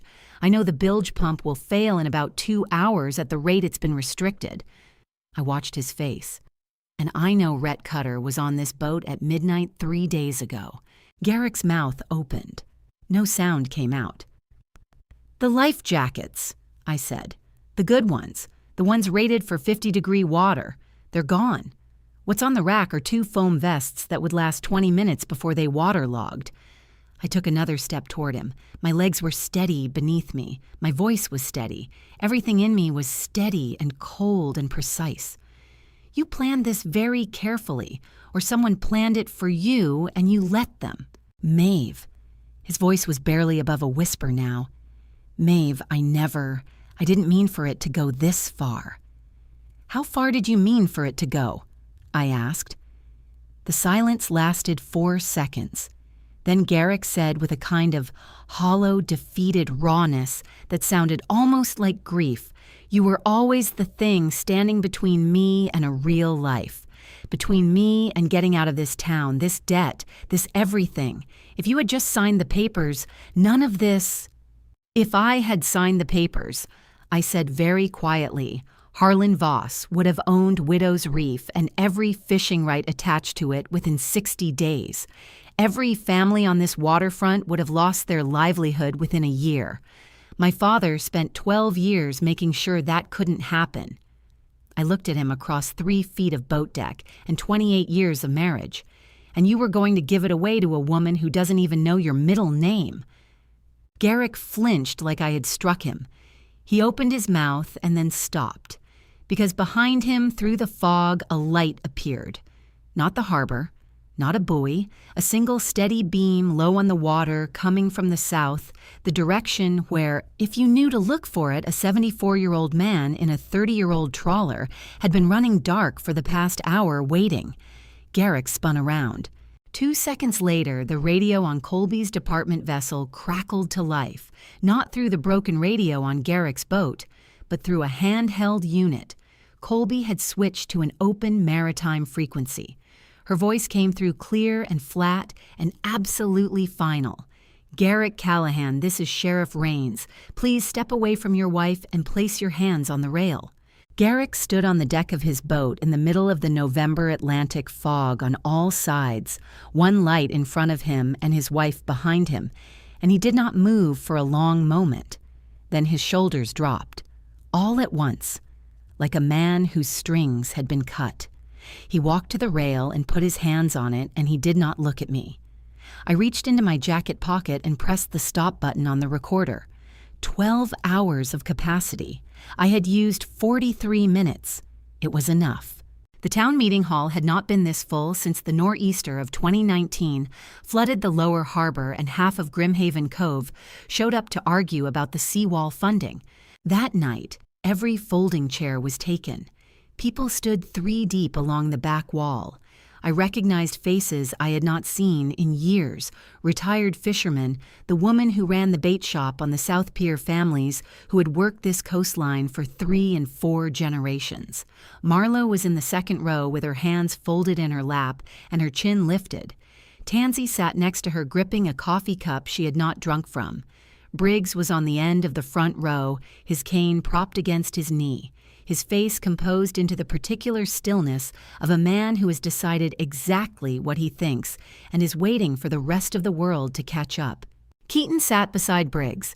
He had worn a clean shirt. He looked like he had not slept, but he had worn a clean shirt, and when I walked to the front table and set my folder down, he looked at me with an expression that made the backs of my eyes burn. I did not let myself cry. Not yet. At the far end of the room, Harlan Voss sat in a charcoal wool coat with Declan Frost beside him. Voss had the composed, watchful expression of a man who had been in adversarial rooms before, and believed he would walk out of this one the same way he had walked out of all the others. Frost had his briefcase on his knee and a pen in his hand. Sheriff Colby Rains stood near the side door with 2 deputies. She caught my eye once and gave a single small nod. I opened my folder and began. 14 months ago, I said a woman named Sloane Mercer arrived in Grimhaven Cove, representing Voss Development. She presented the project as a resort and marina proposal that would bring revenue and employment to this town. What she did not present, what was buried in Appendix C of every preliminary agreement she distributed, was a permanent transfer of all marine resource extraction rights within the designated coastal zone. I held up the agreement and turned to face the room. Not a lease, not a temporary license, permanent, binding on every future owner, forever. I let the words sit in the air for a moment. If anyone in this room had signed that document, their children and their grandchildren would have had no legal right to fish these waters. Every oyster bed, every lobster ground, every commercial fishing right in the designated zone would have belonged to Voss Development in perpetuity. The room erupted, voices chairs scraping someone near the back saying something sharp and profane that I chose not to hear clearly. Declan Frost was on his feet. This hearing has no jurisdiction over private contract terms. These allegations are, "Sit down, Mr. Frost." Colby's voice from the side of the room cut through everything else like a blade through rope. "You'll have an opportunity to respond. Right now, you'll sit down." Frost sat. His jaw was tight, his pen motionless.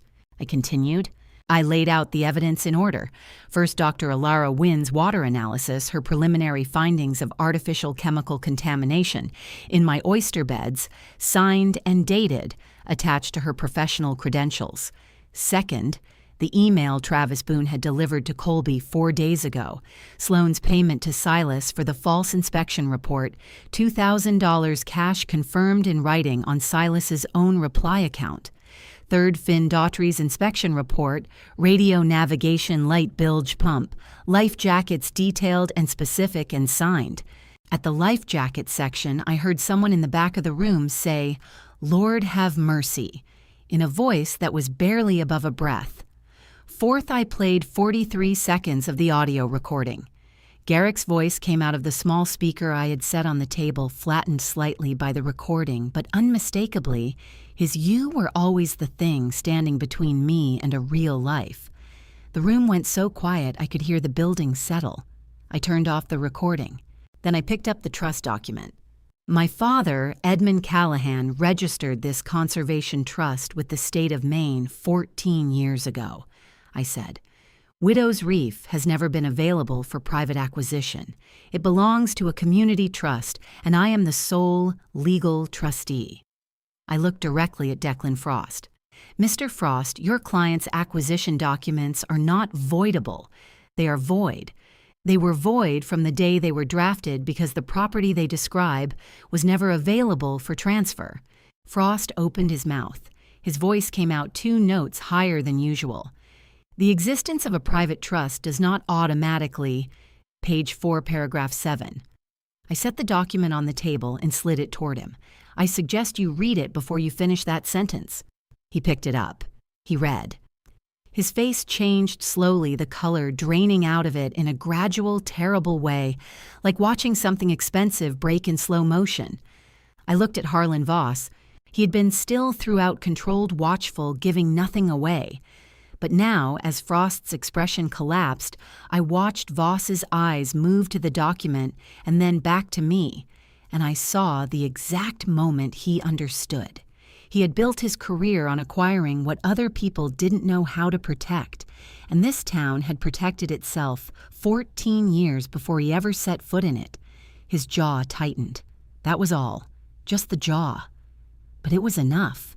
The restriction clause, I said to the room at large now, provides that in the event of the trustee's unnatural death, all transfer rights are frozen for 7 years. No court can override it during that period. I paused. I want every person in this room to understand what that means. It means that removing me, which is what was planned for Saturday night, would not have solved this problem. It would have made it permanent. Briggs made a sound in the front row, a short, rough sound that was not quite a laugh and not quite a sob, and was entirely, unmistakably, the sound of an old man who had just understood everything completely.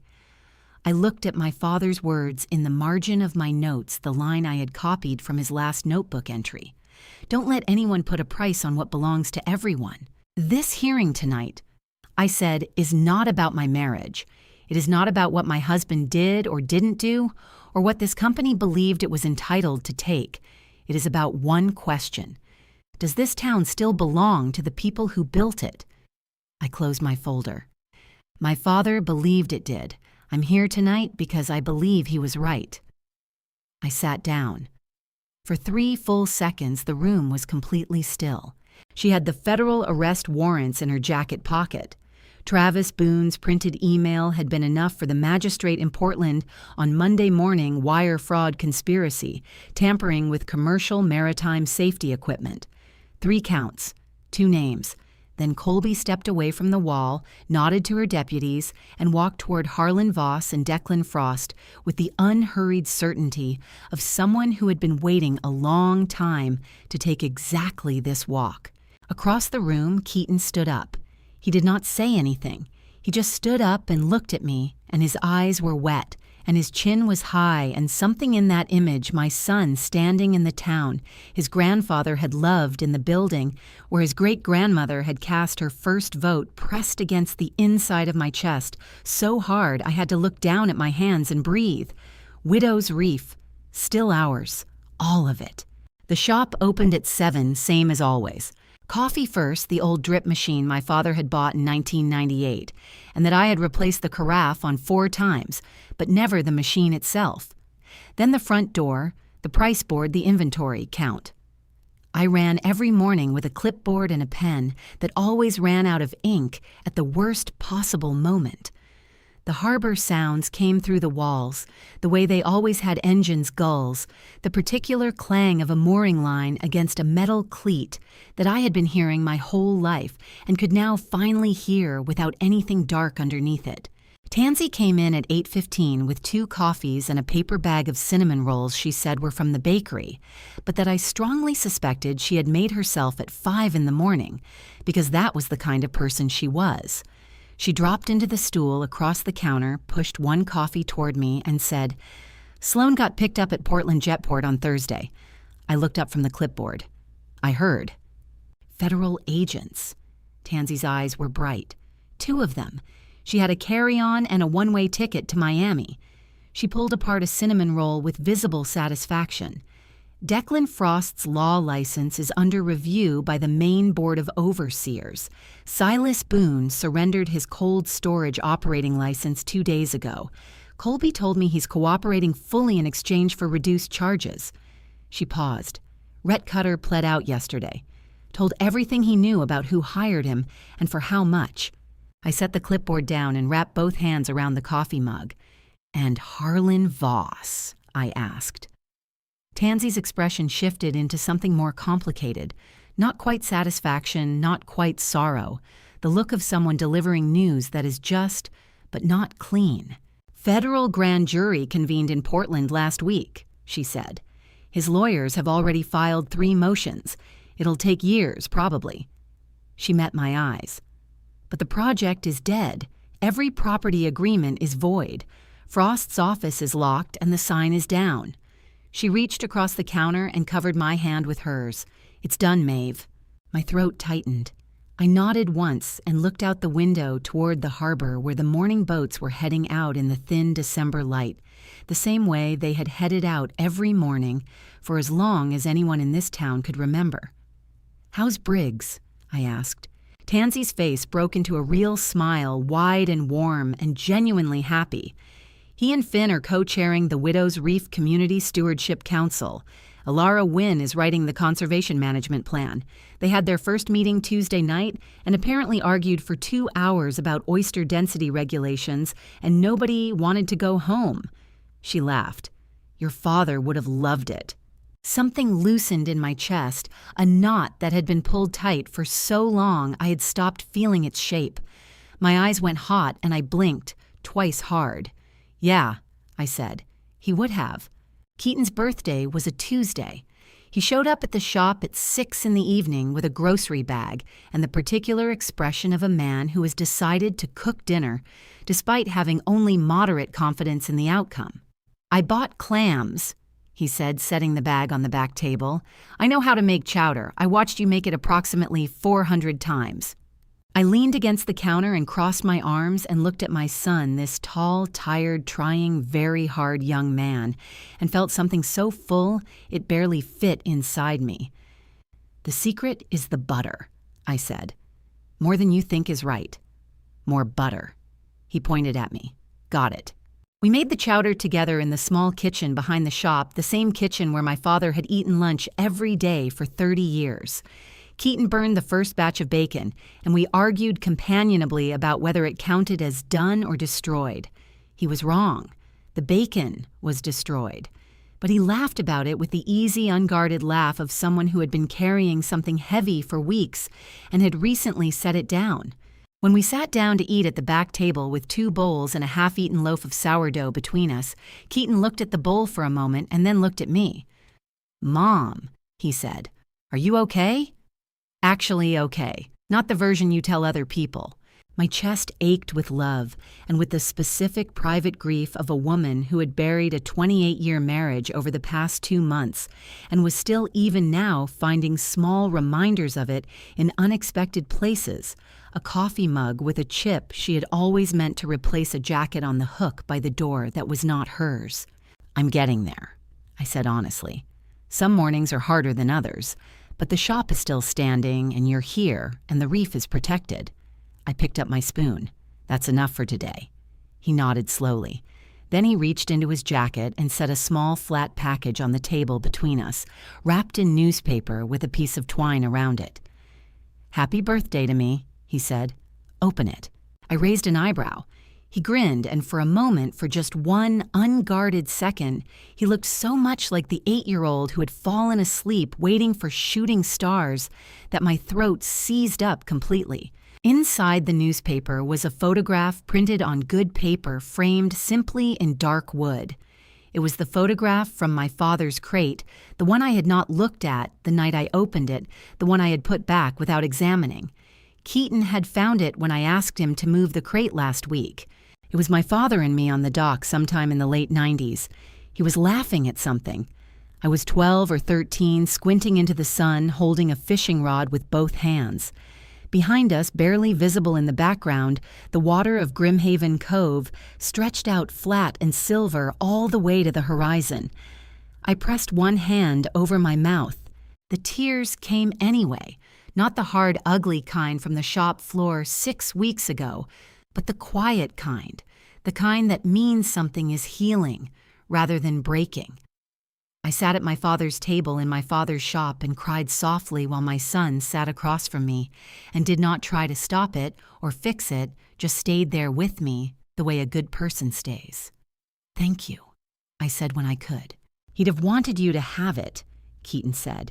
His voice was gentle and a little rough. I think he'd have wanted you to have a lot of things he wasn't sure how to give you while he was alive. I wiped my face with the back of my hand and looked at the photograph again. He gave me the reef, I said. That was enough. The next afternoon, I took the small rowboat out alone. The December air was cold and clean, the harbor still in the way it only gets in the deep of winter when most of the working boats have pulled in for the season. I rowed steadily the oars, finding their rhythm the way they always had until the town was small behind me and the water around me went from green-gray to deep blue-black, the color it turns when the bottom drops away, and you are over something that has no interest in being shallow. I stopped rowing and let the boat drift. Widow's Reef was 40 feet below me. I could not see it. I never could from the surface. The water was too dark, the depth too great. but I knew exactly where I was by the way the current moved, by the particular stillness of the water directly above the reef, the way the cold came up from below in a way that was different from the cold coming in from the east. My father had taught me to read that stillness. He had brought me out here when I was 9 years old in this same rowboat and told me that the best things are often the things you cannot see from the surface, that the water keeps what it keeps, and it keeps it well. And the only reason to trust it is because it has never once pretended to be something it is not. I reached into my jacket pocket and took out his last letter. I did not read it again. I had read it enough times to carry it without paper. I just held it. Then I looked down at the black water and said quietly to nobody, and to my father, and to the reef, and to everything it had cost, and everything it had given back, I kept it. It's still here. It's still ours. The water moved gently under the boat. I folded the letter back into my pocket, picked up the oars, and started rowing home. People ask me sometimes what I took away from all of it. I tell them this: I spent 28 years believing that loyalty meant staying quiet, that being a good wife meant not asking the questions I already knew the answers to, that love was supposed to look like patience even when patience was just another word for being slowly erased. I was wrong.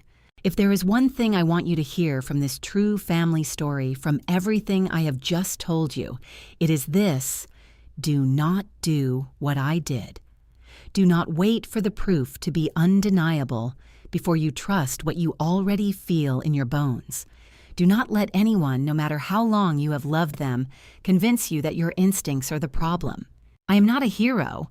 I am a 51-year-old woman who ran a bait shop and happened to have a father who loved her enough to plan 14 years ahead.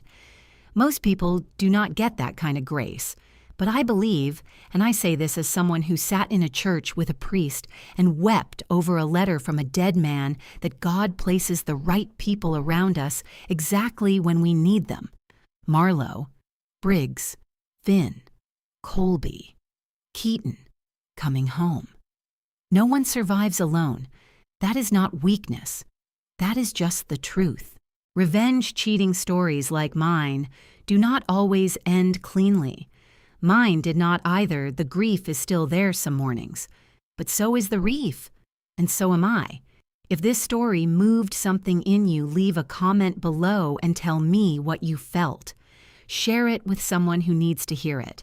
And if you want more true family stories like this, subscribe so you never miss what comes next. Thank you for staying until the very end. It means more than you know. And one more thing, some of the stories ahead contain fictional elements created purely for reflection and understanding. If that is not the kind of content you are looking for, no hard feelings at all. Step away and find what is right for you. But if you stay, I promise to always give you something worth your time.